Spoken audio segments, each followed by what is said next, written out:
Doutor Saulo, o que acontece quando uma pessoa é infectada pelo Zika vírus?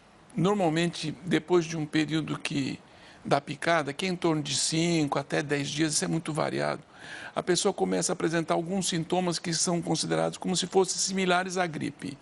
Né? Começa a ter febre, já é uma característica do Zika vírus, não dá uma febre elevada, ou às vezes nem dá febre, que esse é um problema que a gente acaba observando. Ele tem um vermelhão pelo corpo, que a gente chama de um rash, e ele tem algumas características. Os estudos mostram que normalmente é um rash muito pruriginoso, chega a cometer mãos e pés também. Né? O paciente ele pode ter um olho vermelho, como se fosse uma conjuntivite seca, não é uma conjuntivite com secreção, essa é uma característica. Mal-estar, é um mal-estar geral que a pessoa fica assim, meio prostrada. É referido a muitos casos de vômito, né? Esses sintomas gastrointestinais podem também estar acometendo.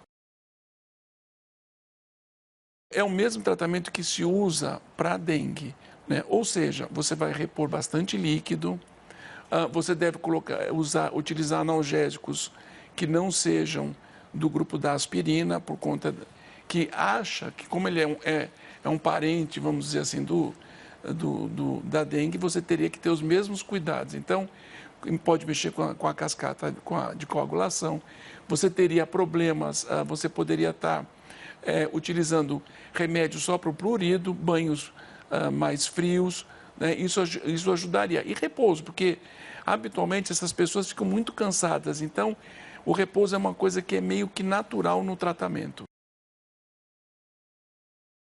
Nós vamos depender muito da faixa etária.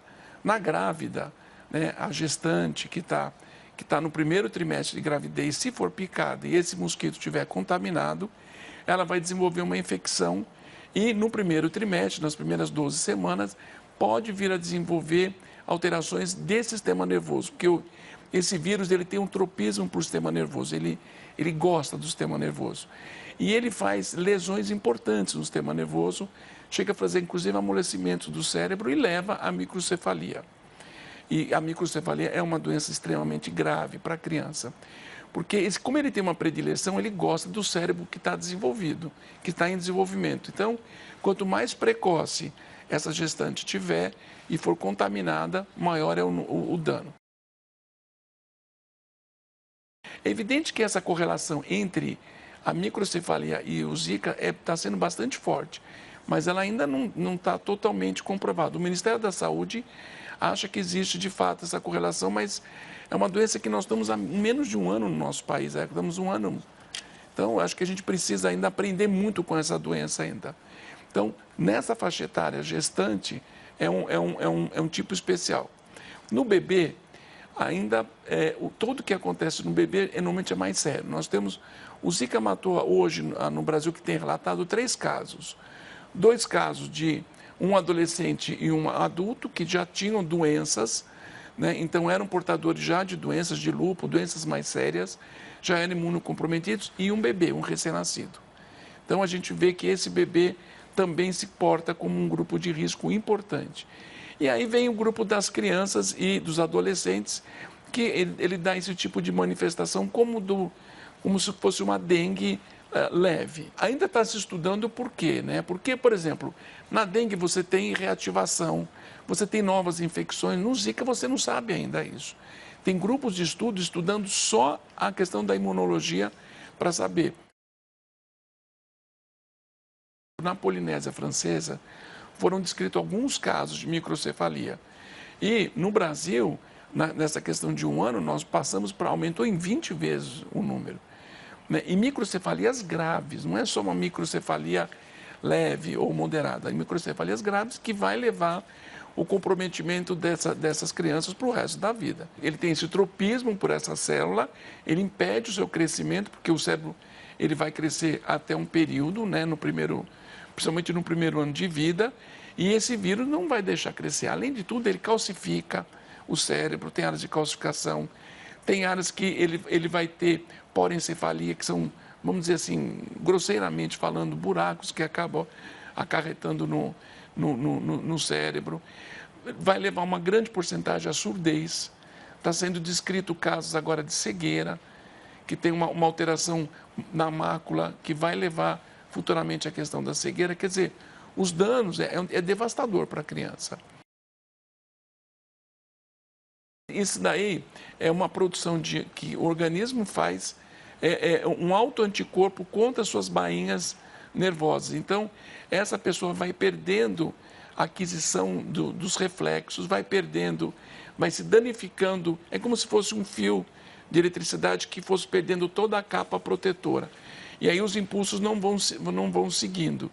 Isso vai levar a problemas na locomoção, muitas vezes, em casos mais graves, problemas de respiração. E o tratamento, a recuperação é muito lenta e exige toda uma equipe também, além de um tratamento específico que existe hospitalar para essa doença. Você teve uma vez Zika. Teoricamente, você não tem a segunda vez. Teoricamente, né? Diferente do dengue, que você vai tendo por sorotipos diferentes. O 1, o 2, o 3 ou o 4, você vai ter. A chikungunya também, você pode ter esse tipo de coisa. Mas o Zika ainda, por enquanto, não se sabe dessa questão da reinfecção. Esse é um dos mistérios, né? Como é que o organismo se mantém como não reconhecer esse vírus? É como se, por exemplo, os outros vírus que os indivíduos acabam tendo, citomegalo ou HIV, que acabam ficando, não tem nada a ver, lógico, é evidente que são vírus diferentes, mas só para entender um herpes que pode ficar mais tempo, de preferência latente. Eu acho que o principal é o papel de cidadania que a gente tem que ter, né? Porque o grande problema é esse mosquito. Você tem que barrar esse mosquito de qualquer jeito. Então, a primeira coisa que eu converso com os alunos é assim, olha, a gente tem que orientar as famílias, não é só orientar, a gente tem que ter o hábito de cidadania, de ter todo aquele cuidado que se tem para a dengue. Então, esse é o primeiro. Segundo, toda doença exantemática, doença que vem com vermelho e com febre, pense em Zika e pense em dengue. Se for grávida, coloque o microscópio em cima dessa grávida. Sabe? Observe essa grávida, acompanhe essa grávida. Se for recém-nascido, 2 microscópios em cima disso daí, porque são os grupos de risco. Então, o que a gente orienta é a atenção, né? Manter um bom pré-natal para essas mães, recomendar a prevenção com repelentes, que a gente sabe que é a maneira que você tem, evitar o acesso do mosquito, com aquelas medidas que são imensas, né? Mas que, se você sair hoje em qualquer esquina, você vai ver o material próprio para o mosquito ali. A gente tem que blindar esse mosquito de qualquer jeito.